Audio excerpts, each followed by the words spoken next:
Makoina hai kaidongoi-dasu sokloi jiu Eikhoibu maina supnagi akaknaba numit kharakak natana hayo madugi matangda nakoina Allah dagi wasak ama laurabra maramdi Allah di kaidonungdasu tugaide magi wasak natraga nakoina Allah gi matangda nakoina khangdaba wa ama haijillibra hoi kanagumbana phattaba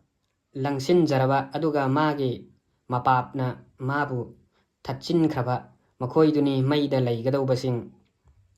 makoidu madugi manungda matam chuppa leigadabani adubu thajabasing aduga afaba thabaksing tawjabasingdi jannatta leigadabasingni makoi maduda leiragadabani matam chuppa ningsingmu Eikhoina wasak ama laukibadu Israel gi masasingdagi